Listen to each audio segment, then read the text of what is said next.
Hello friends, income tax के cases की series में आज जो केस हम डिस्कस करेंगे वो इस चीज़ को लेकर के है कि यदि एसएससी की एडिशन किसी एक थर्ड पार्टी की स्टेटमेंट के बेसिस पर की जाती है कि एसएससी ने उस पार्टी से 39 लाख रुपीस का कैश लोन लिया है, लेकिन assessing officer during the assessment proceedings ये साबित नहीं कर पाता कि वो अमाउंट एसएससी की बुक्स ऑफ अकाउंट्स में क्रेडिटेड पाया गया है, तो क्या ऐसे केस में उस कैश लोन का एडिशन सेक्शन 68 के अंदर किया जा सकता है?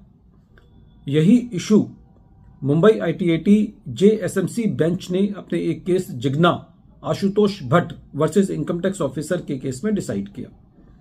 यह case 134 ITR tribunal page number 404 पर रिपोर्ट हुआ और इस केस का जजमेंट 6 जनवरी 2026 को आया। प्रेजेंट केस असेसमेंट ईयर 11-12 से रिलेटेड है। प्रेजेंट केस में असेसिंग ऑफिसर के पास इन्वेस्टिगेशन विंग से एक जानकारी थी कि किसी एक पार्टनरशिप फर्म ई के एक पार्टनर ने सेक्शन 132 सबसेक्शन 4 के अंदर एक स्टेटमेंट दी, जो कि सर्च केसेस में दी जाती है, कि उसने एसएससी को 39 लाख रुपए का कैश में लोन दिया है। इस स्टेटमेंट के आधार पर असेसिंग ऑफिसर ने रीजंस रिकॉर्ड करे। जो रीजंस रिकॉर्ड करे उस रीजंस के अंदर एसएससी के नाम में डिस्क्रिपेंसी थी। उस रीजंस के अंदर जिस अनेक्शर का हवाला दिया गया वो अनेक्शर एसएससी को ड्यूरिंग द असेसमेंट प्रोसीडिंग्स या एपिलेट प्रोसीडिंग्स प्रोवाइड ही नहीं कराया गया। और जब असेसमेंट प्रोसीडिंग्स चल रही थी तो एसएससी से यह साबित करने के लिए कहा गया कि एसएससी ने वो कैश लोन नहीं लिया है। एसएससी का यह कहना था कि एसएससी ने ये कैश लोन नहीं लिया है, तो ऐसे केस में एसएससी के ऊपर एक नेगेटिव बर्डन नहीं डाला जा सकता ये प्रूव करने के लिए कि एसएससी ने वो कैश लोन नहीं लिया है। ये रेवेन्यू को प्रूव करना है कि एसएससी ने वो कैश लोन लिया है। एसएससी का ये कहना था कि जो रीजंस के अंदर अनेक्शर की बात असेसिंग ऑफिसर करता है वो एसएससी को प्रोवाइड नहीं कराया गया है।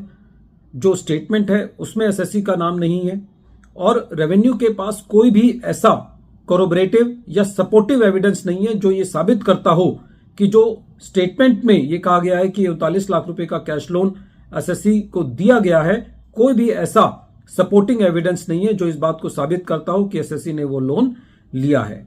लेकिन असेसिंग ऑफिसर ने खाली स्टेटमेंट के आधार पर एसएससी का एडिशन किया। जब ये मैटर सीआईटी अपील के पास गया तो एसएससी ने दोनों ग्राउंड्स पर असेसिंग ऑफिसर के ऑर्डर को चैलेंज किया। एसएससी ने जो रिजेक्शनल ग्राउंड पर और जो डिफेक्टिव रीजंस थे उसके आधार पर भी 148 को चैलेंज किया और मेरिट पर भी, लेकिन सीआईटी अपील ने जो रीओपनिंग थी उसको ठीक ठहराया और मेरिट पर भी एडिशन को जस्टिफाइड कहा। जब ये मैटर ट्रिब्यूनल के पास गया तो ट्रिब्यूनल का सबसे पहले ये कहना था कि प्रेजेंट केस में जो एडिशन किया गया है वो खाली स्टेटमेंट के आधार पर किया गया है। उस स्टेटमेंट के अंदर कहीं पर भी एसएससी का स्पेसिफिकली नाम मेंशन नहीं है और रेवेन्यू के पास एसएससी के अगेंस्ट उस स्टेटमेंट के अलावा कोई भी कोरोबरेटिव एविडेंस नहीं है, क्योंकि जो असेसिंग ऑफिसर है उसने एसएससी को उस अनेक्शर की कॉपी तक भी प्रोवाइड नहीं कराई है, जो अनेक्शर जो रीजंस का हिस्सा है जिसके अंदर लोन लेने वालों की पूरी लिस्ट है। तो ऐसे केस में जहां पर पूरे डॉक्यूमेंट्स एसएससी को प्रोवाइड नहीं कराए गए हैं तो खाली प्रिजम्पशंस के बेसिस पर एसएससी का एडिशन नहीं किया जा सकता। ट्रिब्यूनल का यह भी कहना था कि प्रेजेंट केस में एसएससी ने कोई कैश लोन नहीं लिया है। एसएससी ने इस चीज को डिनाई किया है और क्योंकि जो रीजंस हैं वो डिफेक्टिव रीजंस हैं और कहीं पे भी जो सपोर्टिव एविडेंस नहीं है तो खाली एक स्टेटमेंट के बेसिस पर एडिशन नहीं किया जाना चाहिए और ट्रिब्यूनल ने जो एडिशन किया गया था 39 लाख रुपीस का उसको डिलीट किया। फ्रेंड्स, इस केस में तो जो एडिशन किया गया वो थर्ड पार्टी की स्टेटमेंट के बेसिस पर किया गया। कोर्ट ने वेरी फ्रीक्वेंटली इस बात को कहा है कि इवन एक कंपनी के केस में डायरेक्टर की स्टेटमेंट के बेसिस पर एडिशन नहीं किया जा सकता यदि कोरोबरेटिव एविडेंस नहीं है। यदि कोई पार्टनरशिप फर्म है, यदि किसी पार्टनर ने भी उस फर्म के अगेंस्ट कोई स्टेटमेंट दी है लेकिन यदि कोई कोरोबरेटिव एविडेंस नहीं है तब भी एडिशन नहीं किया जा सकता। तो क्योंकि प्रेजेंट केस में ये तो थर्ड पार्टी है, तो थर्ड पार्टी के केस में जहां पर कोई कोरोबरेटिव एविडेंस नहीं है, क्रॉस एग्जामिनेशन का मौका नहीं दिया गया है, तो ऐसे केस में खाली स्टेटमेंट के आधार पर एडिशन जस्टिफाइड नहीं है और ट्रिब्यूनल ने उस एडिशन को डिलीट किया।